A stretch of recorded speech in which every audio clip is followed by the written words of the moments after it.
जय गणेश मित्रों, आज मैं आप लोगों को ज्वर अथवा बुखार अथवा जिसे आप फीवर कहते हैं, ज्वर की परिभाषा बताने जा रहा हूँ। हमारे ग्रंथों में ज्वर की क्या परिभाषा बताई गई है, यह जानना परम आवश्यक है। यह जानकर आप समय से ज्वर का उपचार कर लेंगे, जिससे कि ज्वर बिगड़ने नहीं पाएगा। आजकल सामान्यतया यह देखा जाता है कि जब तक शरीर गर्म न हो जाए, शरीर का टेम्परेचर न बढ़ जाए, तब तक हम ज्वर घोषित नहीं करते। यह हमारा आधुनिक अज्ञान, जिसको एलोपैथ कहा जाता है, उसके द्वारा प्रतिपादित किया गया। किंतु हमारे पूर्वजों ने ऐसा विधान बताया है कि इसको समय से पकड़ के इसका उपचार किया जा सके। देखिए, ज्वर की क्या परिभाषा बताई गई है। हमारे चिकित्सा शास्त्र सुश्रुत संहिता में एक श्लोक मिलता है हम लोगों को। वो श्लोक क्या है? स्वेदारोधः संतापः शर्वांग्रहणं तथा विकारायुग पदस्मिन् ज्वरः स परिकीर्तितिः। यानी स्वेदारोधः, सामान्य ज्वर के लक्षण में सबसे पहला लक्षण आएगा कि स्वेद का, पसीने का अवरोध हो जाएगा, पसीना आना बंद हो जाएगा। तो आप में से जिन लोगों को पसीना आना बंद हो गया है, इसके बाद संताप और सर्वांग्रहणम। संताप यानी कि शरीर में दुख की अनुभूति होना और पूरे शरीर में जकड़न होना। सर्वांग्रहणम, पूरे शरीर में जकड़न होना। ये लक्षण अगर आ जाएं तो आप जान जाइए कि शरीर को ज्वर हो चुका है। आवश्यक नहीं है कि शरीर में ताप हो, आवश्यक नहीं है कि टेस्ट में मलेरिया टाइफाइड आएगा तभी ज्वर माना जाएगा।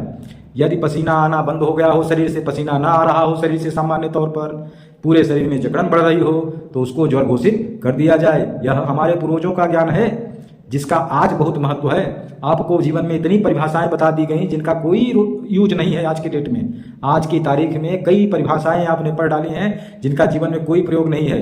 और जब ज्वर से आप पीड़ित होते हैं तो इन आधुनिक अज्ञानियों के चक्कर में फंसकर अपनी संपत्ति, परिसंपत्ति सब कुछ नष्ट कर दे रहे हैं। ज्वर के मरीज जाके बड़े बड़े अस्पतालों में आईसीयू के बेड पे पड़े हैं, केवल और केवल इसलिए कि ज्वर का समय से उपचार नहीं किया गया और वो बिगड़ता चला गया। उसके उपचार है तो आप केवल और केवल केमिकल, जिन्हें आप अंग्रेजी दवाएं कहते हैं, ड्रग्स खाते रहे और उससे कोई लाभ आपको नहीं हुआ, बल्कि हानि और होती चली गई।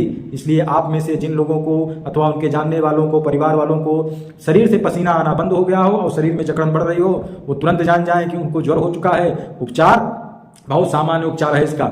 ऐसे लक्षण जिन भी मरीजों में आ रहे हों, वो तुरंत अन्न का उपवास प्रारंभ करें, तुरंत अन्न खाना कम कर दें अथवा बंद कर दें और फल की मात्रा थोड़ी सी बढ़ा दें। फलों का जूस, कुछ हल्के आहार हल्की हल्की मात्रा में 7 दिनों तक लेते रहें। और चाहे गुड़ची अथवा चिरायता अथवा तुलसी, गुड़ची, चिरायता या तुलसी, तीनों में से कोई भी एक अथवा तीनों एक साथ काढ़ा बनाकर, उबालकर, छानकर और इसको सुबह शाम पीना प्रारंभ कर दें। 7 दिन तक ज्वर बिल्कुल समाप्त हो जाएगा।